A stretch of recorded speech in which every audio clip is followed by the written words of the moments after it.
हां, श्रेय जिसको चाहो आप दो। गंग नहर का श्रेय देने के लिए कह रहे हो, जिसको चाहो। हर किसी ने गंग नहर के संदर्भ में कुछ ना कुछ योगदान किया है। आपकी नजर के अंदर गंग नहर का वहां के उस समय में जिस व्यवस्था के अंदर अज्ञावान लोग थे उनको श्रेय देना चाहे आप लोगों ने दिया तो दो, मुझे व्यक्तिगत तौर पर इससे कोई भी आपत्ति नहीं है। पर वो संसाधन आई कहां से? मेरे मित्र विधायक ने बहुत बात करी, पर 90% वो किसानों की खून पसीने की कमाई का हिस्सा जो भी उस समय की व्यवस्था थी उसमें देकर और उस 90% के अंग से वो गंग नहर बनी। लाखों मजदूर, हम लोगों के पूर्वज मजदूरी के माध्यम से वो गंग नहर बनाई। अब जिसको श्रेय देना चाहो जाओ, पर एक शब्द तो अपने पूर्वजों के बारे में अगर बोलते तो शायद मुझे और हमारे पूर्वजों को अच्छा लगता।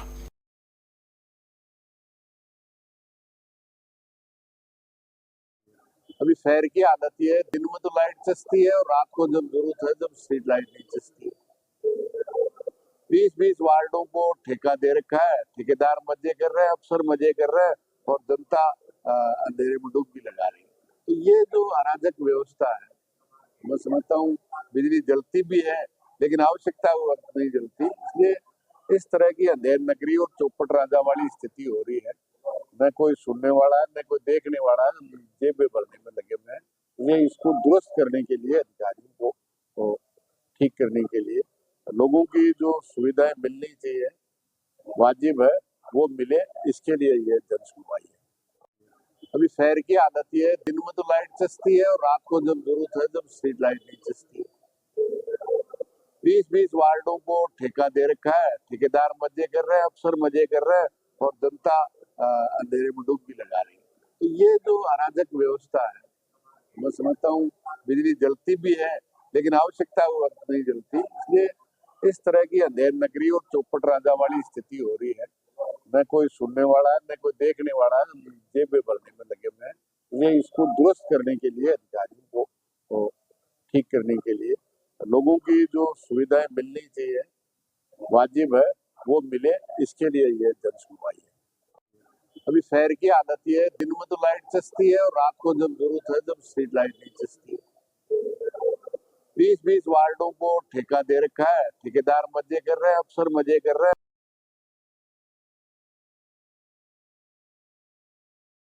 भजनलाल को जैसे मुख्यमंत्री बनाया, पूरी रात नहीं सोया। घर वाला क्यों कहीं करा रात ने इंजेक्शन दे सोने, मैं मुख्यमंत्री मैं अरे कहने बांध दो, पागल हो जी। और कहीं तो आप एकदम मिल गो, एकदम किसी को सीएम बना दो, एकदम कोई नहीं कहते तुम तो ओएसपी चिल्लाओ बुकाई कर रखा था और बांध रहा उस तरह देते फिर है।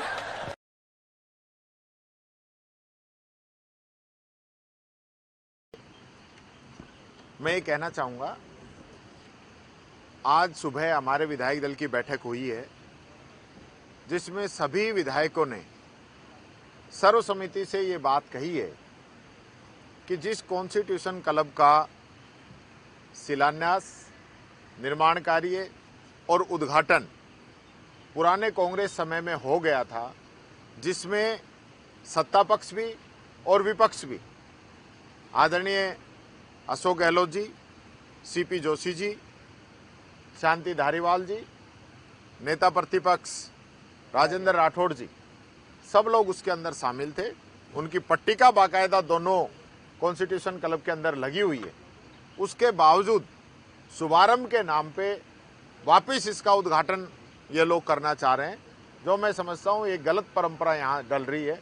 इस गलत परंपरा का हमारी पूरी पार्टी और हमारा पूरा विधायक दल इसका बहिष्कार करेंगे, क्योंकि इस प्रकार से ये लोग आज जयपुर के अंदर शुरू कर रहे हैं और कल ये लोग इसको पूरे राजस्थान के अंदर शुरू करेंगे और कई जगह कर ही रहे हैं। इनके हारे हुए एमएलए वो उद्घाटन शिलान्यास करते घूम रहे हैं और जीते हुए विधायकों को ये लोग बुला नहीं रहे हैं। इस प्रकार की परिपाटी नहीं होनी चाहिए, ये मैं कहना चाहूँगा। और पुनः मैंने सुबह माननीय अध्यक्ष जी से वापस निवेदन भी किया था कि आप स्वयं जो है इसकी शुरुआत कर दें, कल हवन कर इसमें शुरुआत हो। तो ये आप ओम बिड़ला जी को बुला रहे हैं, वो लोकसभा के अध्यक्ष हैं, देश की लोकसभा है, इतने बड़े पद पे वो हैं, और वो आके किसी चीज का वापस उसका शिलान्यास या उद्घाटन करते हैं कि उनकी पद की गरिमा के अनुरूप भी नहीं है। कोई बड़ा काम होगा तो निश्चित तौर पर हम खुद अध्यक्ष जी के साथ चल के हम आग्रह करेंगे, और हम चाहेंगे कि ओम बिड़ला जी वापस आएँ, किसी प्रोग्राम में आएँ, किसी उद्घाटन में आएँ, किसी शिलान्यास में आएँ, किसी संगोष्ठी में आएँ, कोई यहाँ वर्कशॉप रखी जाए उसमें आएँ। पहले भी वो आए हैं, पूरे इज्जत मान सम्मान के साथ आए हैं। सीपी जोशी जी उस समय अध्यक्ष थे, उस समय उनको लेके आए थे, और उपराष्ट्रपति जी भी उस समय आए थे। तो कोई इसमें पार्टीबाजी की कोई बात नहीं है। तो मैं चाहता हूं कि ये जो कार्यक्रम है इस पे पुनः विचार किया जाए।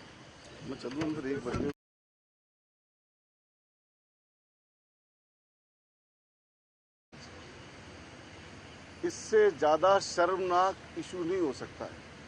कानून व्यवस्था जीरो है, और ये इनका जो वसूली का निर्णय है, पीड़ित से वसूली का निर्णय, ये इंगित करता है कि सरकार चाहती है कि आप कानून के पास मत आओ मदद के लिए।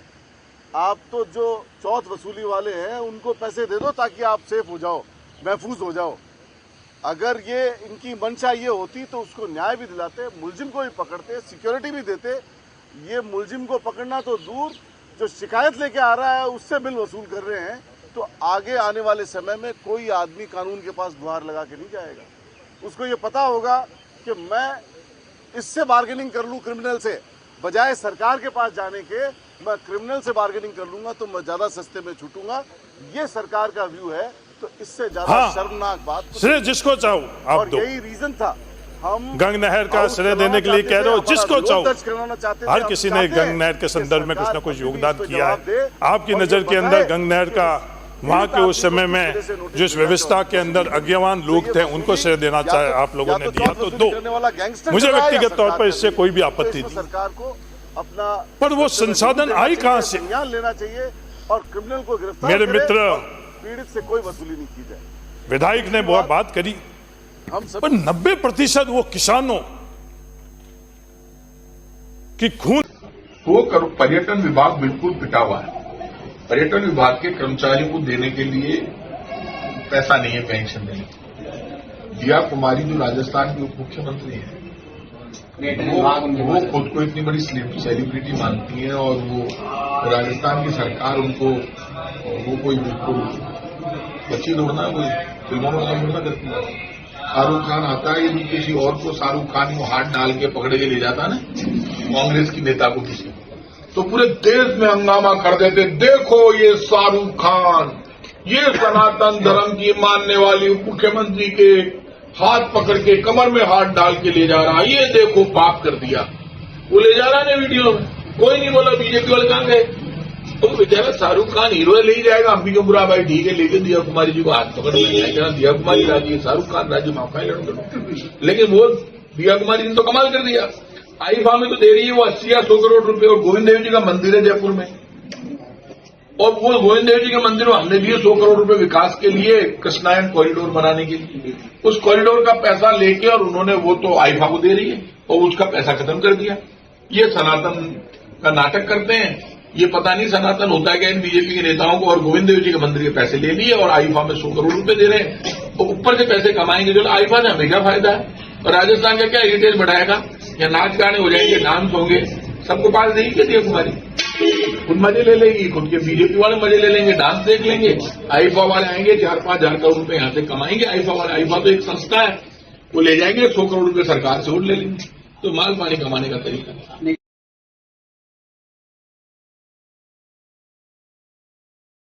चाहते हैं कि देश में आज की हालात में बार बार चुनाव से, जहां एक और वित्तीय संसाधन, मानव संसाधन और कार्य क्षमता कम होती है, इसलिए एक साथ चुनाव होने चाहिए। 75% पूर्व मुख्य न्यायाधीशों ने कहा कि एक साथ चुनाव होनी चाहिए। 100% जो अब तक देश के चुनाव आयुक्त रहे हैं, chief election commission of the India, उन्होंने कहा एक साथ चुनाव होने चाहिए। 87% हमारे अलग अलग सूबों के अंदर जो मुख्य चुनाव आयुक्त, राज्य मुख्य चुनाव आयुक्त, उन्होंने कहा एक साथ चुनाव होना चाहिए। और इसके लिए आवश्यकता है संविधान का आर्टिकल 368(2) ये कहता है, 368 का सेक्शन 2 ये कहता है कि इसमें 50 देश में 50% विधानसभाओं का अनुसमर्थन चाहिए। और अब संविधान के आर्टिकल 82A, 83, 172 और 327 में संशोधन के लिए आज ये सिलेक्ट कमेटी के पास है। देश के अंदर सब लोग, आम बुद्धिजीवी, और इस बात पर विचार चल रहा है कि निश्चित तौर पर एक साथ चुनाव होने चाहिए।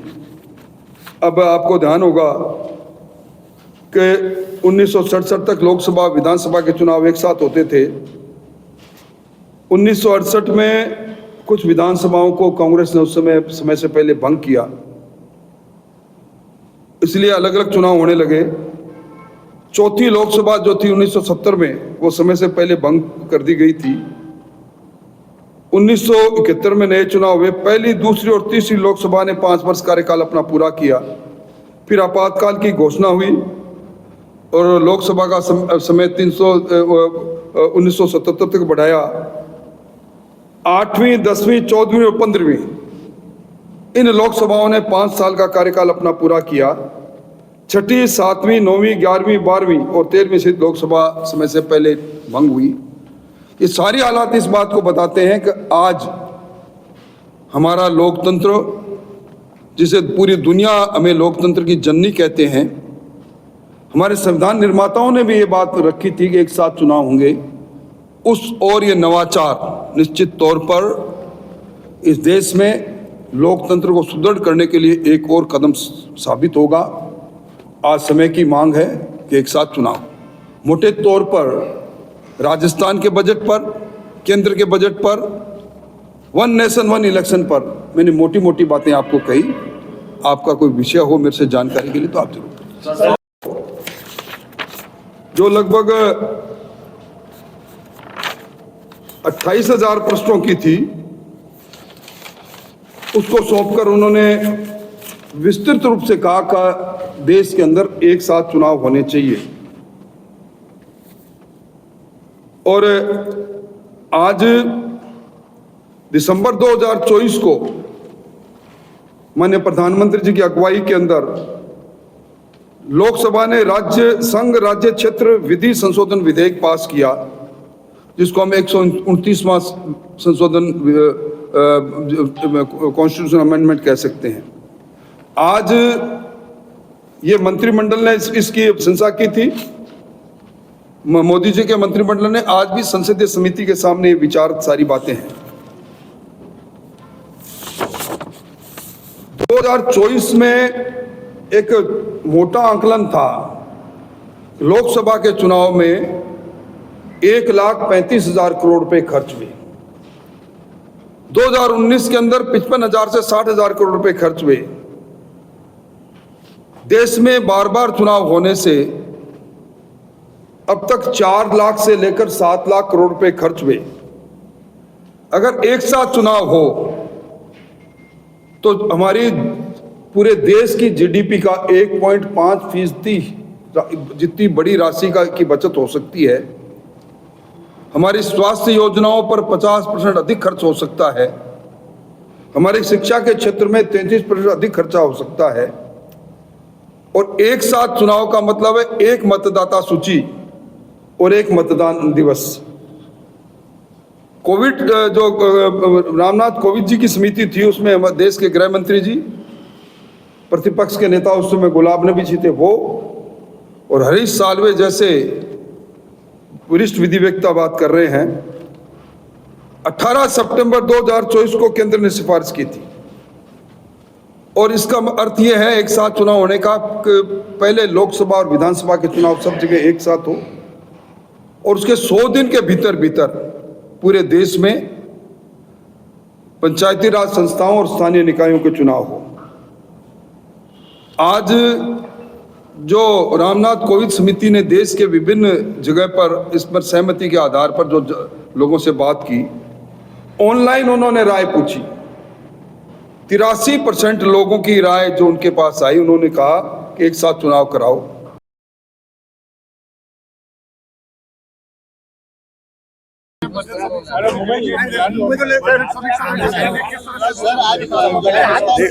कि बजट का हमारा पिछला बजट भी आपने देखा, इस बार का बजट भी शानदार बजट रहा है।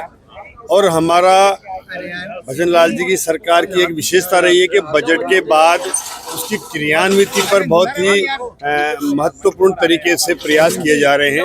अब बजट पेश होने के तुरंत बाद सारे मंत्री हों, चाहे वो प्रभारी सचिव हों, सबको अपने प्रभार वाले जिलों में भेज करके और उसकी क्रियान्विति का सुनिश्चित करने का जो तरीका भजन लाल जी का है वो निश्चित रूप से बहुत ही सराहनीय है। और उनका यही प्रयास होता है कि हमने जो बजट में कहा है, जो घोषणाएं की, वो थोथी नहीं होना चाहिए, वो धरातल पर उतरना चाहिए। इसलिए उसकी नियमित रूप से समीक्षा करने का काम मुख्यमंत्री जी के निर्देशन पर अपने अपने जिलों में सभी प्रभारी मंत्री सचिव करते हैं। और उसका निश्चित रूप से एक असर भी हुआ है कि पिछली बजट की भी सारी घोषणाएं लगभग जमीन पर उतरने का काम, उनकी टेक्निकल सेक्शन हो, फाइनेंशियल सेक्शन हो, या फिर उनके टेंडर प्रक्रिया से लेकर के और उनके शिलान्यास होने तक की नियमित रूप से समीक्षा करके, और सरकार का ये मंशा है कि हमारा बजट धरातल पर उतर करके और निश्चित रूप से उसकी क्रियान्विति सुनिश्चित हो। देखिए, बिजली के मामले में आपने देखा है हमेशा इस बजट सत्र में, चाहे वो हमारा किसानों के लिए रबी के सीजन की समस्याएं होती है तो उसके बारे में हमेशा एक प्रमुखता से विधायक वहाँ उठाते हैं। इस बार देखा आपने बजट में कहीं कोई विद्युत की आपूर्ति के बारे में किसी प्रकार की कोई भी इस सदन में पूरे में शांतिपूर्वक चला है और कोई हाहुल्ला नहीं हुआ। ये पहली बार मैं देख रहा हूँ कि इतनी बजट पर होने के बाद भी कहीं कोई ऐसी तरह की कोई समस्या नहीं आ रही है। हमने इस कृषि के लिए इस पूरे सीजन में किसानों को अपने आवश्यकता अनुसार पर्याप्त मात्रा में बिजली उपलब्ध कराई है। कहीं पर ऐसी बड़ी समस्याएं जहां ट्रांसमिशनों की दिक्कत है, जहां पर हमारे सिस्टम को और अपग्रेड होने की ज़रूरत है, तो उसके लिए हम लगातार प्रयासरत हैं। हमारे पश्चिमी राजस्थान में यहाँ सोलर की अधिक उत्पादकता है और उसके लिए, उसकी वजह से जो हमें समस्या होती है उसके लिए भी हम कैपेसिटर लगा करके, कैपेसिटर बैंक बना करके, और यहाँ पर जो वोल्टेज की कम की समस्या रहती है उसके लिए प्रयासरत हैं। उसके लिए हमने केंद्र से भी सहयोग मांगा है और डिस्कॉम अपने स्तर पर भी उसको उचित निर्णय करके और समाधान करेगा। आने वाली गर्मी के मामले में हम पूरा प्रयास कर रहे हैं कि पिछली गर्मी में जिस तरह से उपभोक्ताओं को समस्याएं हुई वो इस बार नहीं होने वाली है। ऐसा हमारी सरकार का और विभाग का प्रयास है कि इस बार गर्मी शांतिपूर्ण तरीके से किसानों को और हमारे उपभोक्ताओं को बिजली मिले। घरेलू सरकार के समय में जो बिजली कटौती होती थी, अब आपको लगता है उसमें सुधार हुआ है आपके पदभार ग्रहण? देखिए, आपने देखा है कि अभी कोई कहीं से बिजली की किसी प्रकार की कटौती, पूरे किसानों के इस डिमांड को हमने किस तरह से मीट आउट किया है और पूरा किया है शांतिपूर्ण तरीके से और किसानों को बिजली दी है। आने वाली गर्मी में भी हमारा ये प्रयास है कि हम उस पीक हाउस में भी अतिरिक्त प्रबंधन करके और कैसे ज़्यादा से ज़्यादा हम विद्युत की आपूर्ति करें, इसका हमारा प्रयास है और निश्चित रूप से उस सफलता हम मिलेगी। हम निरंतर प्रयासरत हैं। पिछली सरकार ने जिस तरह से बैंकिंग करके और इस गर्मी के समय हमें उसको वापस करना पड़ा था जिससे उपभोक्ताओं को परेशानी हुई थी, अब हमने बैंकिंग नहीं करी है। हमने पावर परचेज करके, एग्रीमेंट करके किसानों को सप्लाई किया था। अतिरिक्त बिजली हमने डबल इंजन की सरकार होने से केंद्र से भी मांगा सहयोग, तो वहाँ से भी मिला था। इस बार वो जो लौटाने का बैंकिंग का भार है वो हमारे ऊपर नहीं है और गर्मी में हम अतिरिक्त बिजली की आपूर्ति करके किसानों को भी और हमारे उपभोक्ताओं को भी निश्चित रूप से बिना कटौती के बिजली देने का प्रयास। बिजली उपभोक्ता को बजट में सर बड़े अधिकारी को दबाव में लेकर साइन करवाते करोड़ों रुपए का गबन कर रहे हैं। देखिए, ऐसा कोई मामला अगर हमारे ध्यान में आएगा तो निश्चित रूप से उस पर पर्याप्त हमारी जांच भी होगी और उस पर एक कमेटी बना के होगी। इस तरह का कोई मामला नहीं है। अगर कोई ऐसा होगा तो निश्चित रूप से उस पर कार्रवाई होगी। सर, घरेलू बिजली को लेकर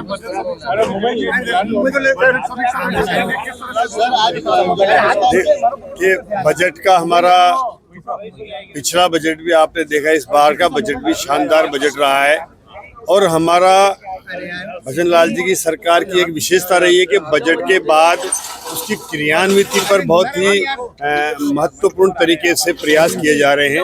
अब बजट पेश होने के तुरंत बाद सारे मंत्री हों, चाहे वो प्रभारी सचिव हों, सबको अपने प्रभार वाले जिलों में भेज करके और उसकी क्रियान्विति का सुनिश्चित करने का जो तरीका भजन लाल जी का है वो निश्चित रूप से बहुत ही सराहनीय है। और उनका यही प्रयास होता है कि हमने जो बजट में कहा है, जो घोषणाएं की, वो थोथी नहीं होना चाहिए, वो धरातल पर उतरना चाहिए। इसलिए उसकी नियमित रूप से समीक्षा करने का काम मुख्यमंत्री जी के निर्देशन पर अपने अपने जिलों में सभी प्रभारी मंत्री सचिव करते हैं। और उसका निश्चित रूप से एक असर भी हुआ है कि पिछली बजट की भी सारी घोषणाएं लगभग ज़मीन पर उतरने का काम, उनकी टेक्निकल सेक्शन हो, फाइनेंशियल सेक्शन हो, या फिर उनके टेंडर प्रक्रिया से लेकर के और उनके शिलान्यास होने तक की नियमित रूप से समीक्षा करके, और सरकार का ये मंशा है कि हमारा बजट धरातल पर उतर करके और निश्चित रूप से उसकी क्रियान्विति सुनिश्चित हो।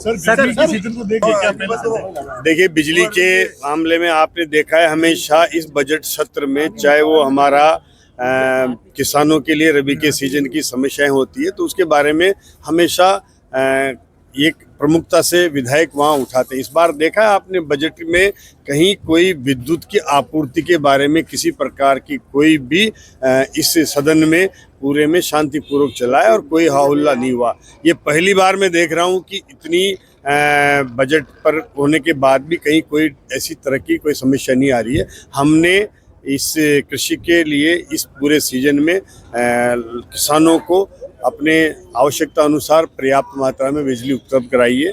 कहीं पर ऐसी बड़ी समस्याएं जहां ट्रांसमिशनों की दिक्कत है, जहां पर हमारे सिस्टम को और अपग्रेड होने की ज़रूरत है, तो उसके लिए हम लगातार प्रयासरत हैं। हमारे पश्चिमी राजस्थान में यहाँ सोलर की अधिक उत्पादकता है और उसके लिए, उसकी वजह से जो हमें समस्या होती है उसके लिए भी हम कैपेसिटर लगा करके, कैपेसिटर बैंक बना करके, और यहाँ पर जो वोल्टेज की कम की समस्या रहती है उसके लिए प्रयासरत हैं। उसके लिए हमने केंद्र से भी सहयोग मांगा है और डिस्कॉम अपने स्तर पर भी उसको उचित निर्णय करके और समाधान करेगा। आने वाली गर्मी के मामले में हम पूरा प्रयास कर रहे हैं कि पिछली गर्मी में जिस तरह से उपभोक्ताओं को समस्याएं हुई वो इस बार नहीं होने वाली है। ऐसा हमारी सरकार का और विभाग का प्रयास है कि इस बार गर्मी शांतिपूर्ण तरीके से किसानों को और हमारे उपभोक्ताओं को बिजली मिले। पूरी सरकार के समय में जो बिजली कटौती होती थी, अब आपको लगता है उसमें सुधार हुआ है आपके पदभार ग्रहण करने के बाद? देखिए, आपने देखा है कि अभी कोई कहीं से बिजली की किसी प्रकार की कटौती, पूरे किसानों के इस डिमांड को हमने किस तरह से मीट आउट किया है और पूरा किया है शांतिपूर्ण तरीके से और किसानों को बिजली दी है।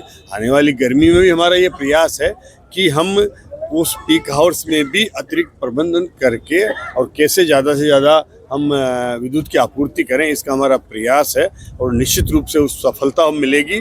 हम निरंतर प्रयासरत हैं।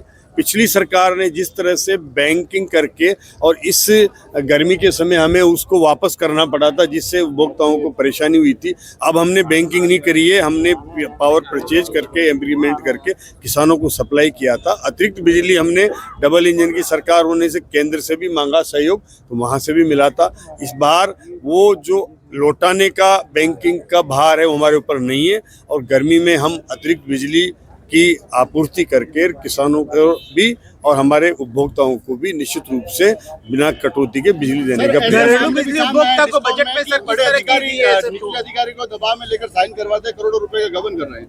देखिए, ऐसा कोई मामला अगर हमारे ध्यान में आएगा तो निश्चित रूप से उस पर पर्याप्त हमारी जांच भी होगी और उस पर एक कमेटी बना के होगी। इस तरह का कोई मामला नहीं है। अगर कोई ऐसा होगा तो निश्चित रूप से उस पर कार्रवाई होगी। सर, घरेलू बिजली को लेकर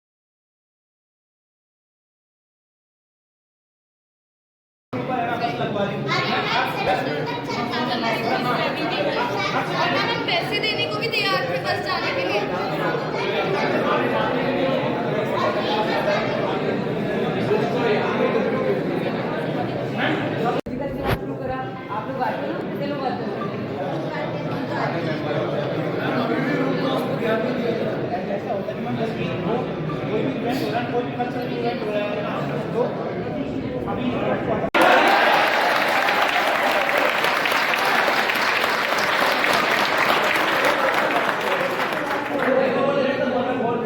हमारी मुख्य डिमांड ये है, हमारा मुख्य जो मुद्दा है आज का, वो ये है कि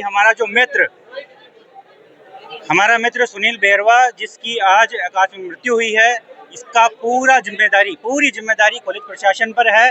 और कॉलेज प्रशासन की जिम्मेदारी पूर्ण जिम्मेदारी लेनी पड़ेगी।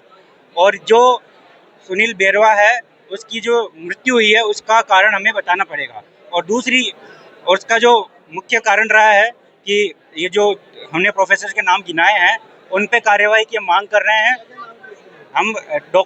सबसे मुख्य भूमिका इसमें रही है डॉक्टर लालचंद वर्मा की, जिन्होंने उनको बुरी तरह से प्रताड़ित किया था और बुरी तरीके से लताड़ा था जब वो अपना हक मांगने गए थे वहाँ पर फॉरेंसिक डिपार्टमेंट में। और दूसरा इनमें नाम है डॉक्टर दिनेश जैन का, डॉक्टर प्रतिमा जायसवाल का, डॉक्टर सौरभ शर्मा का, और एक जो शुरुआत से प्रताड़ित करते आ रहे हैं डॉक्टर उमेश सिंह राठौड़ का, जो शुरू से कॉलेज को फर्स्ट ईयर से बच्चों को प्रताड़ित करना शुरू कर देते हैं।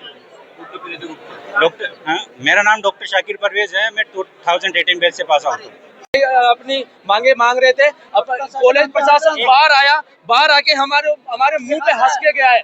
उन्हें इतनी भी सांत्वना नहीं है कि वो हमारे साथ में एक बार ये बोले कि हमारे देश का किसी का देहांत हुआ है तो उस पर सांत्वना प्रकट कर ले। दांत दिखा के हंस रहे हैं वो लोग और झूठी सहानुभूति दिखा रहे हैं। हमारे जितने भी पैसे थे ऑडिटोरियम, ये लोग शादियों पे रेंट पे दे रहे हैं, किसी और को गेस्ट हाउस रेंट पे दे रहे हैं, शादियां करवा रहे हैं। हम इनसे मांगने जाते हैं कि हमें कोई प्रोग्राम करवाना है, कोई कल्चरल एक्टिविटी करवानी है, नहीं तुम्हें नहीं मिलेगा। तुम्हें मिलेगा तो सुबह शाम को 6 बजे तक मिलेगा। उसके बाद में इनका हटाने के लिए भी इतना टाइम लग जाता है। इन लोगों ने पूरा LIC का कॉलेज ग्राउंड, जो LIC के पास में ग्राउंड है वो कॉलेज का है, उसमें ये सम्मेलन करवाते हैं, शादियां करवाते हैं। सारा फंड ये लोग खा रहे हैं। स्पोर्ट का जितना भी पैसा आया, आज दिन तक इस कॉलेज में कोई कल्चरल एक्टिविटी नहीं हुई। 2019 बैच है मेरा, रविनंदन नागर नाम है, और पूरा का पूरा सारा पैसा 2019, 20, 21, 22, 23 और 24 बैच तक का पैसा जो स्पोर्ट के नाम पे आया, सारा खाया इन लोगों ने। रविनंदन नागर 2019 बैच। वो 2 HODs के पास गया कॉलेज, हमारे पास यही तो मुझे दिक्कत है कि मेरे को कोई पता नहीं है। मैं यहाँ 7:30 8 बजे तक रोज बैठती हूँ, रात के 7:30 बजे निकलती हूँ। मेरा भी ये कहना था कि यदि कोई इशू था तो it should have come into my notice और OIC एकेडमिक के नोटिस में, एकेडमिक के जो इंचार्ज है उनके नोटिस में आए। ये सीधे फैकल्टी मेंबर के पास शायद गया और वहाँ क्या बातचीत हुई वो कमेटी अभी जांच करके बताएगी। उनको भी तो बताना चाहिए ना, HOD अगर आपको नहीं बता रहे तो वो भी तो यही तो इसलिए तो, क्योंकि कमेटी अब पूरा का पूरा जांच करेगी कि जो 2 फैकल्टी मेंबर के वो कह रहे हैं कि उनके पास वो गया था, उनकी पूरी जांच करके फिर कमेटी जो जांच पे निष्कर्ष निकालेगी उस पर कार्रवाई होगी। अभी कुछ कह नहीं सकती मैं। देखिए एक बात बताऊं, वो बच्चा अवसाद में था, वो अवसाद का ट्रीटमेंट ले रहा था। उसको मेरे को पता लगा बाइपोलर डिसऑर्डर था उसका, और वो उसका लगातार ले रहा था। उसके एक दिन पहले, मतलब जैसे जिस दिन इसने करा है, शायद उसके एक दिन पहले फेयरवेल पार्टी थी उसी के वाले के बच्चों के बैच की, लेकिन ये पीछे रह गया तो ये उस पार्टी में भी नहीं गया था।